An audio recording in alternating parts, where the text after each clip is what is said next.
नमस्कार, आप देख रहे हैं कोयलांचल लाइव और साथ में आपके संजना 2015 बैच के आज हमारे साथ आईएएस आदित्य रंजन मौजूद। चलिए इन्हीं से सीधा जुड़ते हैं और जानते हैं कि धनबाद में शिक्षा के क्षेत्र को लेकर इनके क्या कुछ प्लानिंग्स है। सर, कोडरमा का रैंकिंग 24th था और आपने अपनी काबिलियत के द्वारा उसे फर्स्ट पोजीशन पर लाया। सर, धनबाद में क्या प्लानिंग्स है? सरकार की मंशा ऐसी है कि शिक्षा व्यवस्था सुधरनी चाहिए और हम लोग उसी के तहत काम कर रहे हैं। माननीय मुख्यमंत्री जी की भी सोच है, सीएमएसओई आप देखिए, बाकी शिक्षा विभाग में जो ध्यान है उनका वो देखिए। तो मुझे लगता है सबसे ज़्यादा कार्यक्रम जो अटेंड करते हैं माननीय मुख्यमंत्री जी और हमारी सरकार, जो सबसे ज़्यादा सगज वो शिक्षा में ही है। तो उन्हीं के विजन को आगे ले जाते हुए पूरी टीम के साथ, खासकर कोडरमा के शिक्षकों, उनके बच्चों के साथ, वहाँ के अभिभावकों के साथ हम लोगों ने एक पहल की थी जिसमें अच्छी सफलता मिली। और हम लोग पूरी कोशिश कर रहे हैं कि उसको एज़ इट इज़ रेप्लिकेट करें, थोड़ा उससे और बेटर करें। और धनबाद भी अभी जो 13वें स्थान पर है, 15वें स्थान पर है बोर्ड एग्जाम्स में, वो नंबर 1 पर आने का हम लोग प्रयास करेंगे। ऑब्वियसली अन्य जिला भी अच्छा प्रदर्शन कर रहे हैं।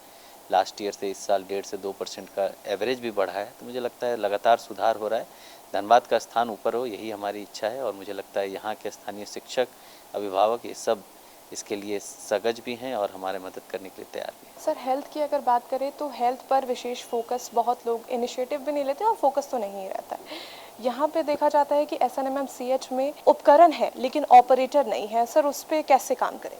देखिए, मेडिकल कॉलेज अपने आप में, एसएनएमसीएच का अपना अस्पताल अपने आप में एक इंडिपेंडेंट संस्था है और काफ़ी अच्छी व्यवस्थाएं भी है।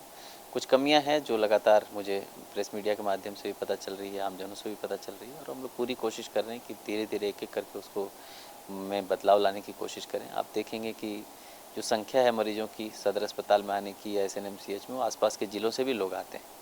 तो मेरी तो पूरी इच्छा है और मुझे लगता है यहाँ की टीम अभी लगातार उस पर कार्य कर रही है।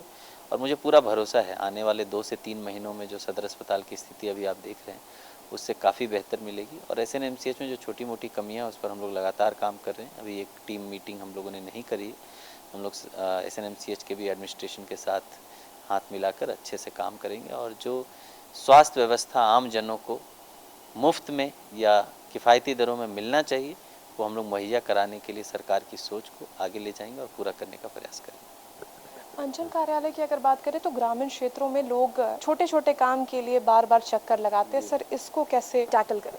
अभी जैसा कि देख रहे हैं हम लोग कि कुछ ज़िलों में, खासकर रांची और अन्य ज़िलों में हम लोग देख रहे हैं कि बड़ी अच्छी एक पहल हुई है कि लगातार कैंप लगाकर अंचल के काम को किया जा रहा है। हम लोग यहाँ भी अब शुरुआत करने जा रहे हैं। कोशिश यही रहेगी कि जो म्यूटेशन की समस्याएं हैं 30 दिन से ज़्यादा लंबित है, उसको त्वरित निष्पादन किया जाए। और खासा फोकस हम लोग रखेंगे जो 10 डिसमिल से कम, 2 डिसमिल, 4 डिसमिल, जो बेसिकली जो छोटे प्लॉट हैं, वो जो आम जनों को जो सबसे ज़्यादा इफेक्ट करता है, उस पर हम लोग विशेष फोकस रखेंगे ताकि ज़्यादा से ज़्यादा लोगों को हम लोग लाभ दे सकें और उनकी परेशानियां कम कर सकें। आने वाले महीनों में उसका भी असर मुझे लगता है दिखने लग जाएगा। और अभी हमने रिसेंटली लगातार बैठक करके सभी अंचल अधिकारी को निर्देश भी दिया है कि आम जनों के काम में देरी ना करें, क्योंकि सरकार लगातार, आप देख रहे हैं, सरकार आपके द्वार के तहत और अभी धरती आबा वाला जो कैंपेन चल रहा है, उसमें सरकार लोगों के घर तक जाकर उनका काम करने का प्रयास कर रही है। तो किसी को अगर अंचल कार्यालय, प्रखंड कार्यालय या डीसी ऑफिस ही अगर दौड़ना पड़ रहा है, तो ये हमारे लिए एक तरह से निष्क्रियता की निशानी है और ये सरकार की सोच के विपरीत है कि वो लोग को दौड़ना पड़ रहा है। सरकार चाह रही है कि हम उनके घर जाके उनको सर्विसेज दें, तो ऑफिस तो परफेक्ट होना ही चाहिए।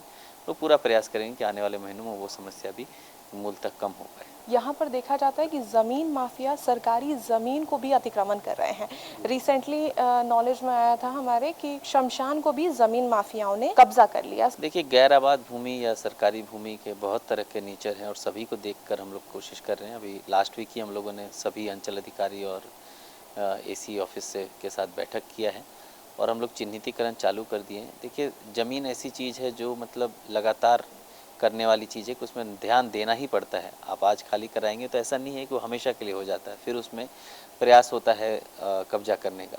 तो मेरा प्रयास मैं कहूँगा 2 pronged अप्रोच, 2 तरह से हम कर रहे हैं। एक तो है कि उसका चिन्हितीकरण करना लगातार, और दूसरा, कई संस्थानों को ज़मीन धनबाद में चाहिए।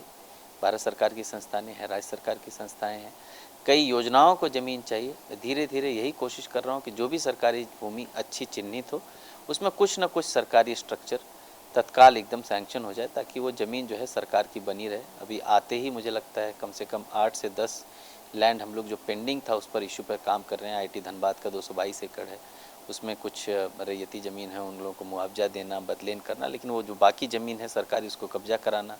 केवी की ज़मीन 2013 से लंबित थी केंद्रीय विद्यालय की, उस पर हम लोगों ने 2 बार सीमांकन मेरे आने के बाद लास्ट 10 दिन में हो गया है। मैं चाहता हूँ कि वो भी ज़मीन सीमांकन होके केवी उसमें बन जाए।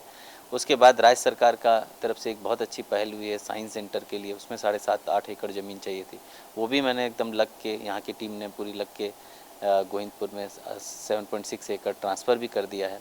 तो ऐसे ही एक एक करके हम लोग कोशिश कर रहे हैं कि चिन्हितीकरण तो हो ही, साथ ही साथ कुछ योजनाएं भी उसमें आती जाए। अभी चंचनी कॉलोनी कोई है, उसमें 1.5 एकड़ ज़मीन आइडेंटिफाई है, उसको हम लोग पार्क बनाने का प्रयास कर रहे हैं।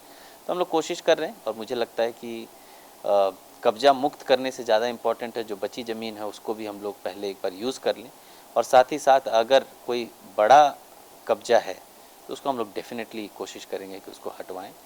और छोटे मोटे आश्रित अगर कोई रह रहे हैं और उसकी ज़मीन की ज़रूरत अभी तत्काल सरकार को नहीं है, तो मुझे नहीं लगता है कि बहुत उसमें परेशान होने की ज़रूरत है।